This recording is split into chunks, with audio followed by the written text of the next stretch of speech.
Og her har vi så Stanley Brothers og The Clinch Mountain Boys.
Thank you very much, ladies and gentlemen. It's a pleasure to see you.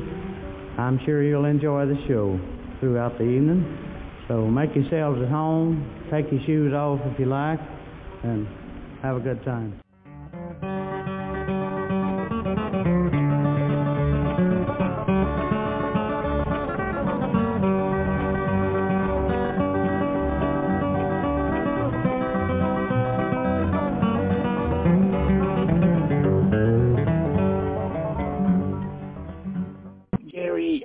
The leading authority on the Stanley Brothers. That's what people tell me. Yeah, well, that's what people have been telling me for a long time, and I know it from my own experiences and the interactions with you.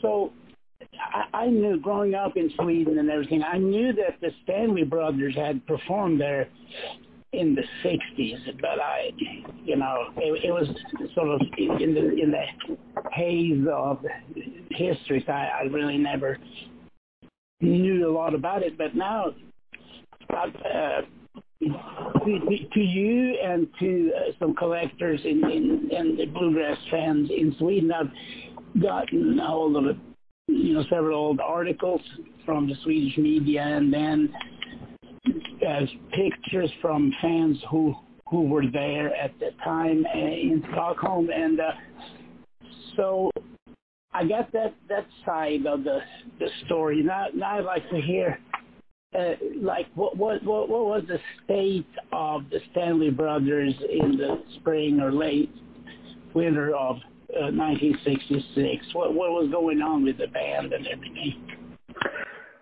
Well, it was probably not the best of times for the group. Carter Stanley was not in the best of health at that time. He had been suffering from effects of alcoholism for a number of years, and the last or so of his life, he had a lot of problems with circulation, and his legs would swell, and he would have to kind of be looked after by some of the band members and whatnot. But he was a trooper. He, despite whatever personal ailments he might have had, he kept charging forward with the show. And at the time they made the tour, they were traveling as a four-piece band. It was Carter Stanley, Ralph Stanley, George Shuffler, and Melvin Goins was the bass player. And that was the group that was performing here in the States. When they got ready to make the tour, Melvin was a relatively recent addition to the group, and he wasn't able to get a passport in time to make the trip. Oh. So they got another bass player, a comedian who had worked with them off and on through the 60s, a fellow by the name of Chick Stripling. Yeah. And then they also picked up a fiddle player, a fellow by the name of Don Miller, who went with them on the tour. And the work that he did on the tour was the only work that he ever did with the Stanley Brothers. So that was kind of his claim to fame, was doing that European tour with them. And then he did. It's not a name that I've ever encountered, just around the bluegrass community or in any. Yeah, he's a pretty good player. But do you know anything about him? Well, he was from West Virginia originally, and by the early 60s, he had settled in the Northern Virginia area, just outside of Washington, D.C., Okay. And he played with some local groups in the area there, and was on at least one album with Bill and Wayne Yates and a couple of other pickers. And as far as I know, those are the only recordings that he ever made. And he kind of drifted into obscurity after the tour. Right. So he had, that was really the only time they ever played together or even spend time together. Was that 3-week tour?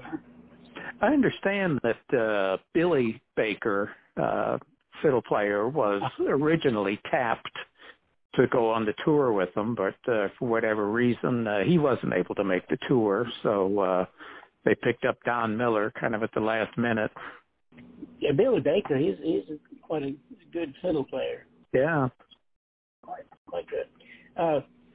So this was a tour, talking about the tour itself, who sponsored or whose idea was that? There was a concert promotion company in Germany called Lippmann and Rau, who were the people who physically sponsored the tour over there, and I think the idea for the tour, though, originated with a fellow by the name of Chris Strackwitz, who I believe was from Germany originally, but had settled in the United States and was running Archival Records. That's right. Yeah. And he, I think, kind of pulled a few strings to get Lippman and Rao interested in taking on a country music tour. They had done really well with a series of blues tours by American artists, and Strackwitz talked them into doing the folk and country music tour. And I guess once they had decided to go ahead with the tour, that it consisted of the Stanley brothers, the New Lost City Ramblers, Roscoe Holcomb, Cousin Emmy, and a Cajun group, Sip Landrin New. I hope I'm pronouncing that correctly. And John Cohen of the New Lost City Ramblers, I think, had a lot to do with some of the logistics of getting the entertainers to get their passports and helping to arrange the travel from the States to Germany. You know, having just traveled with bluegrass bands inside and outside the U.S., a 5-piece band is plenty. I can imagine the process has been with all these people who probably weren't globe trotters to start with. Yeah. So, I mean, yeah, a lot of interesting things I'm sure happened. I see here, I have an article here from the Daily Aftonbladet. It's March 15th, 1966, and it's kind of funny here. I'm just going to translate as I go here. But one of the participators, Roscoe Holcomb, was a jolly old man from Kentucky. And even though he was very difficult to understand when he was singing a Baptist hymn, still the feel is communicated to the people. All these articles I've looked at, they're very, very positive. There's one, not really negative, but there's one that says something like this. Let's see. Some people or many in the audience had probably expected more modern forms of folk music, and they might have left slightly disappointed. But that's everything else is very, very. I mean, it's Mike Seeger here. He's talking about how surprised he was over, the fact that there were so many young people showed up, and this reporter says, it was a great experience to listen to genuine American folk music that's been formed in the kitchens of farmers and on the cotton fields of Virginia, Kentucky, Louisiana. So, there's all kinds of stereotypes, but it's all good, Yeah. So, I don't think the concerts were very well attended, but the people that were there were enthusiastic about the music. Yeah, from the stuff you sent me, the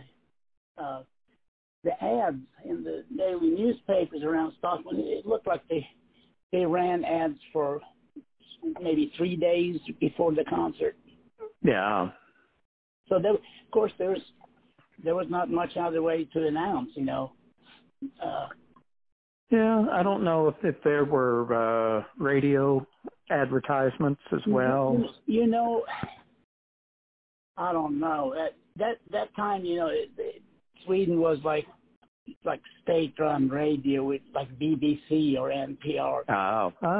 So there wasn't really much advertising in that sense. Well, we didn't see much of that. But but of course it could have been announced as some kind of cultural event. I haven't seen anything of that, but we'll have to check with our Danish friends too what the reporter said there. Yeah. This is really interesting. A little bit on the nerdy side, but it's pretty interesting. We'd like to do a little picking here for you on the banjo and guitar with a tune called The Wildwood Flower.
It was a busy tour. I think they were there for 21 days and did something like 18 or so different concerts. And a lot of the time, especially when they were in Germany, and they would travel on a chartered bus that a lot of which had all of the entertainers. And then I guess when they had to go some distance, as they did to Stockholm initially, I think they flew to some of the dates and to London, obviously.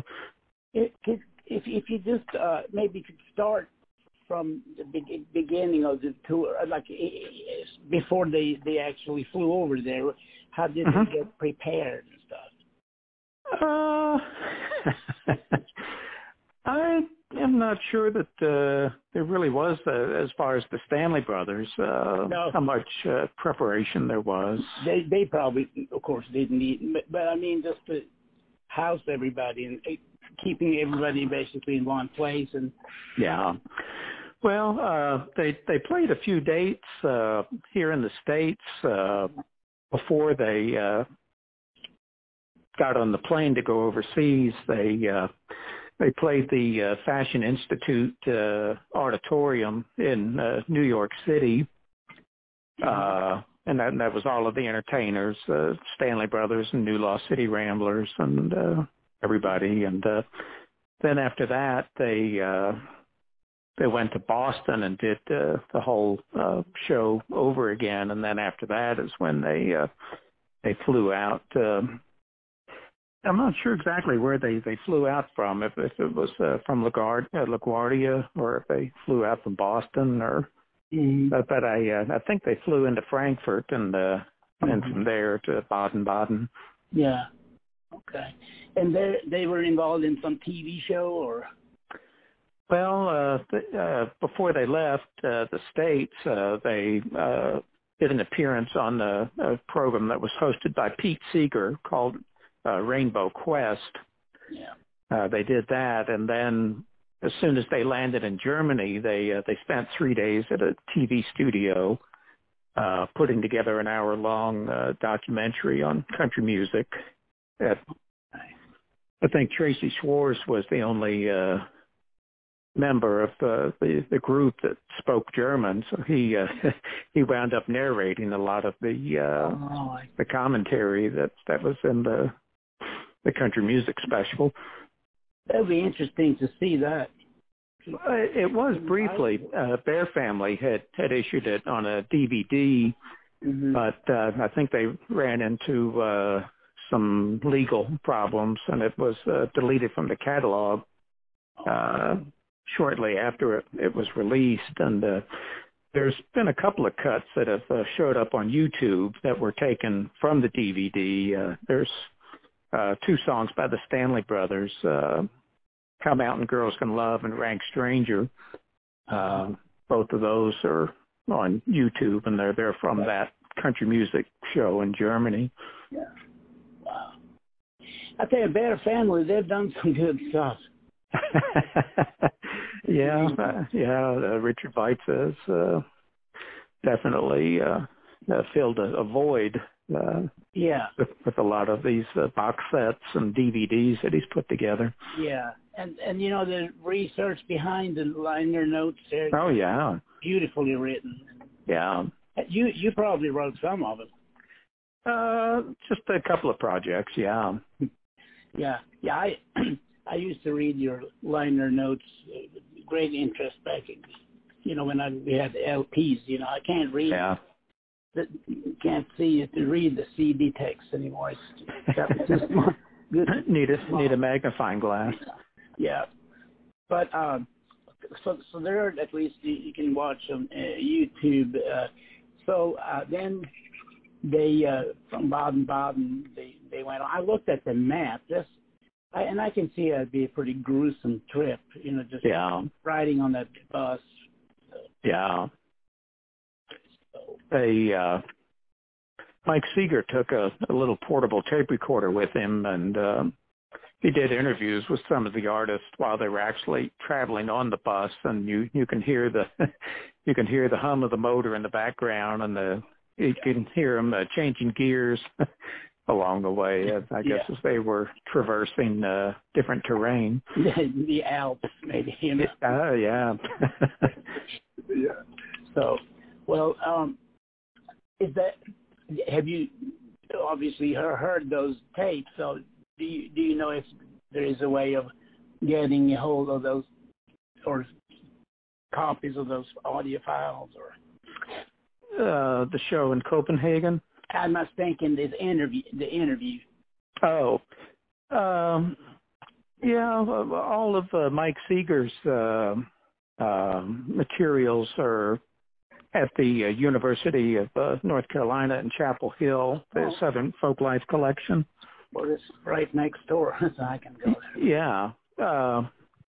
And a lot of the music things that he has there, you have to go to the library to listen to. But I've noticed that the interviews, which do not contain copyrighted music, they have posted those on the UNC website, and you can listen to those. Okay. Yeah. Now, like, there was some pretty unruly behavior, and that's well documented. So it's not like gossip or anything, but I know Chick Stripling had occasion to maybe have a little too much to drink from time to time, and I think towards the end of the tour he maybe had one drink too many, and I'm not sure exactly what happened, but anyway, the end result was that they put him on a plane and sent him back to the States early, and Tracy Schwartz from the New Law City Ramblers filled in playing bass for the rest of the tour. Okay. Right now, I'd sort of like to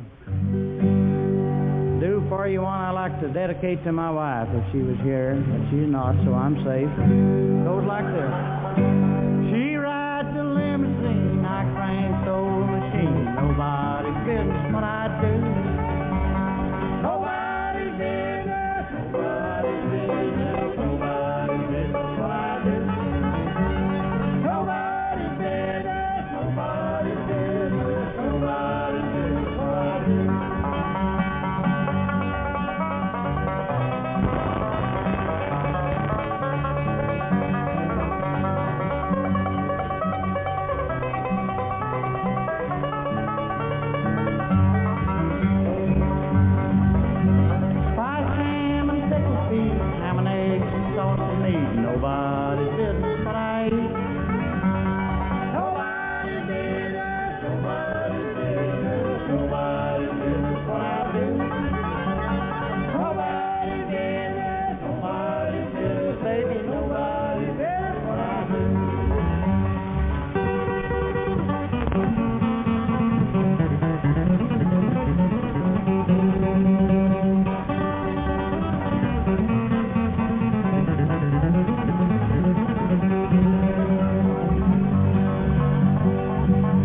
baby, pretty women will cause them to lose their mind. Nobody's business, nobody's business, nobody's business what I do.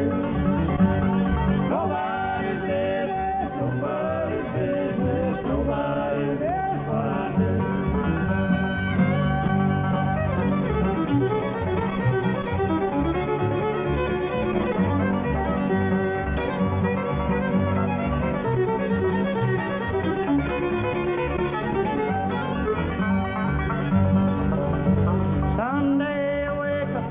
Kill the wife and save the baby. Nobody's business what I do. Nobody's business, nobody's business, nobody's business what I do. Nobody's business, nobody's business, baby, nobody's business what I do.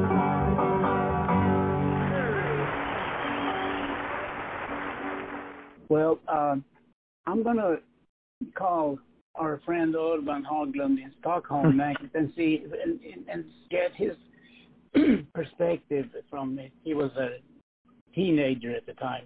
Yeah.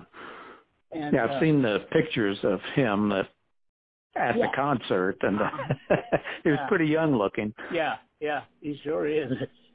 He's a longtime friend of mine, of course. You know, he really was one of my bluegrass mentors over in Sweden, and he talked a lot about you, and so it's interesting how you formed these relations worldwide, even in the pre-internet days. You know, we had to write letters and stuff. Yeah. You know, next time you come to see your brother-in-law, let's get together. Sure. Let's do it, and you know, you come here. I have a bunch of bluegrass stuff, live tapes and some pictures and, you know, instruments, and you just get together and visit. Yeah, sure. All right, Dave. Well, thank you very much. I hope you're not getting snowed in the Star City of the South. I hope not either. Right. Fingers crossed here. Yes, sir. Take care, my friend. Okay, you do the same. All right, bye.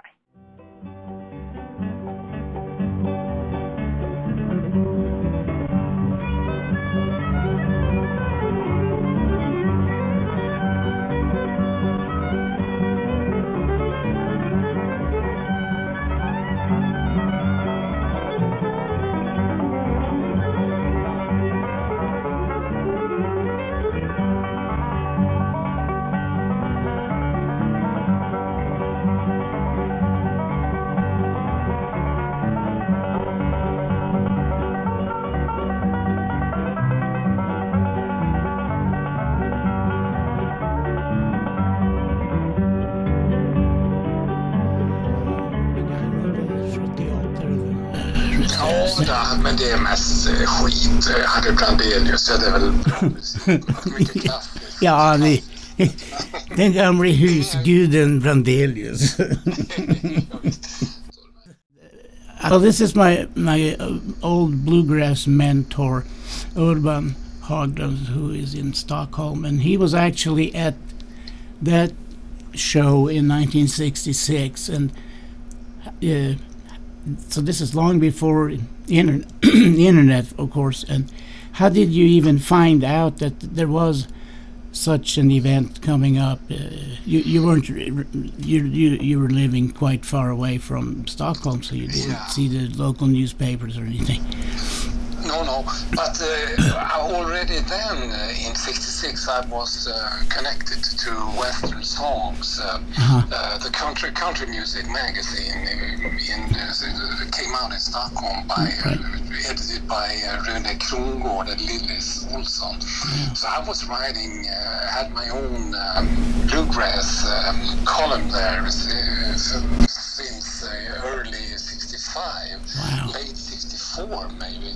So we had, of course, all the information through the newspaper. Okay. There was no problem. So me and my brother Mats, who played the banjo, we took the train down to Stockholm and saw that show at the concert hall in Stockholm. Mm-hmm. So you were already like a bluegrass expert, and you already knew a lot about the Stanley brothers and back in those days, we didn't see anybody on TV that had anything to do with bluegrass or anything. Well, it must have been really very exciting experience.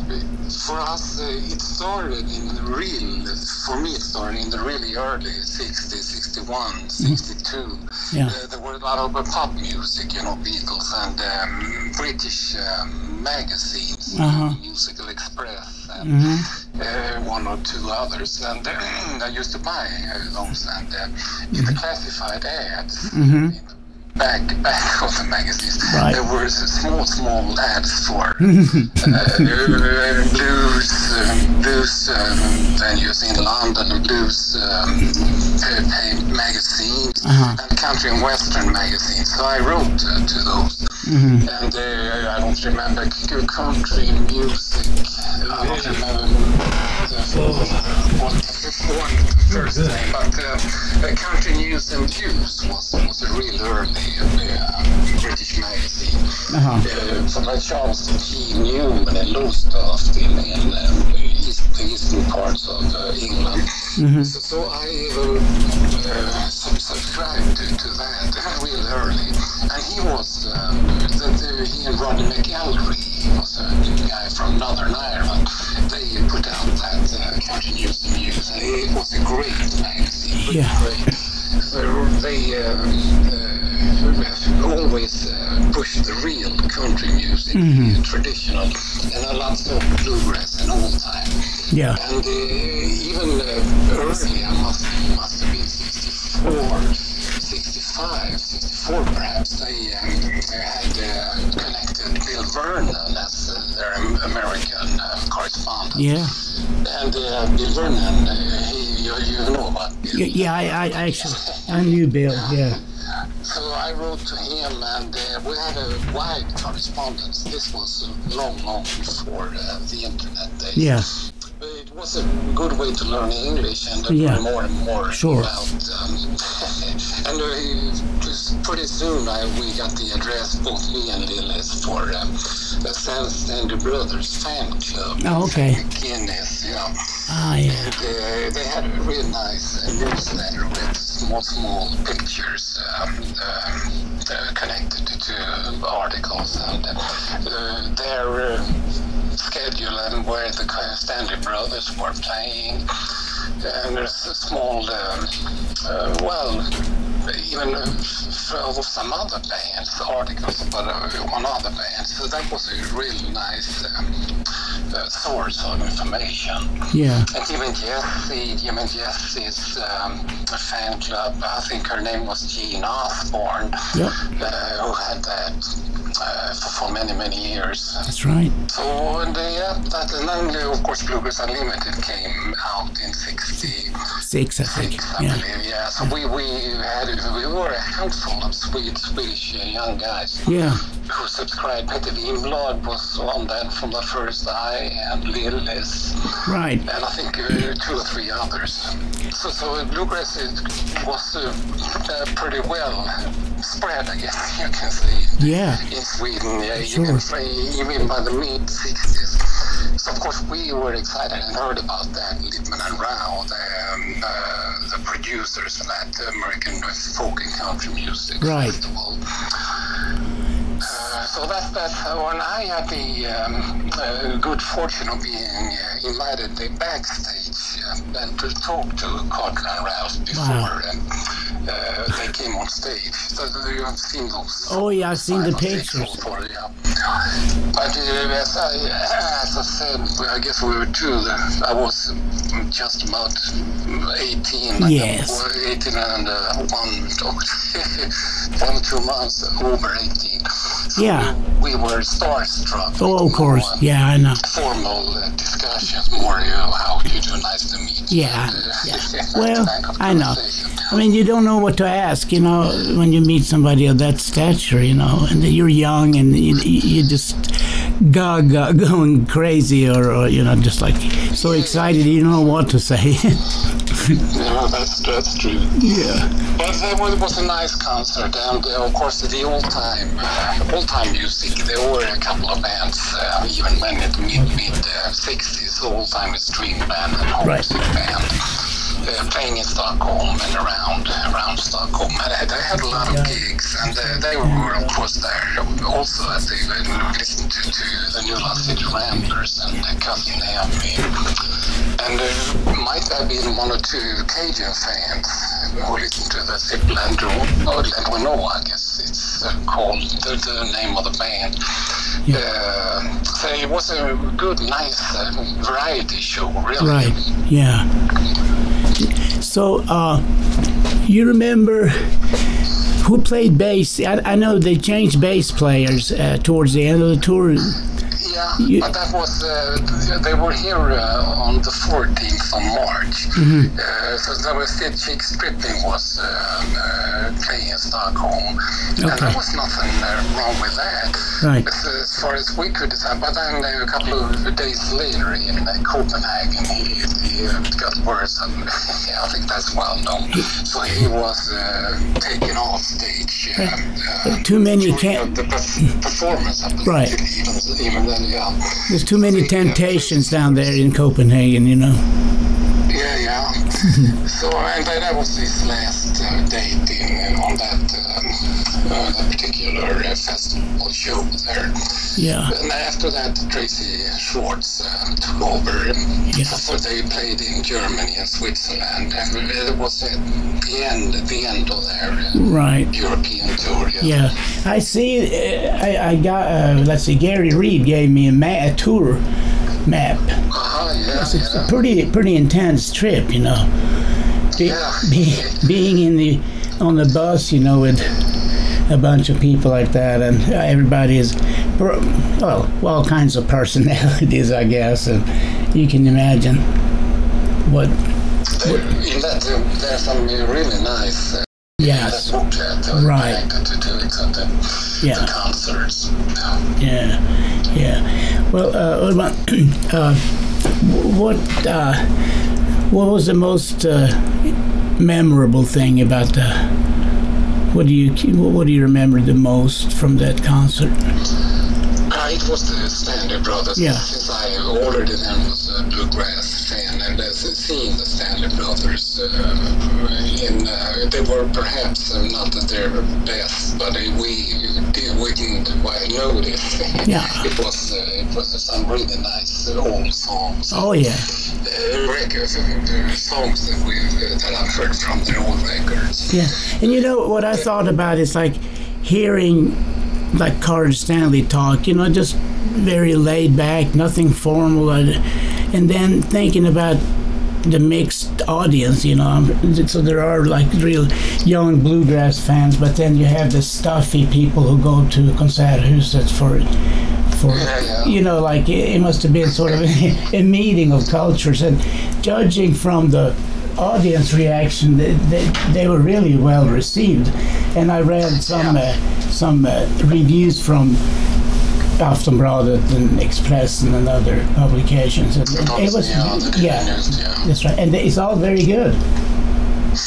Yeah. So I don't think there were too many out.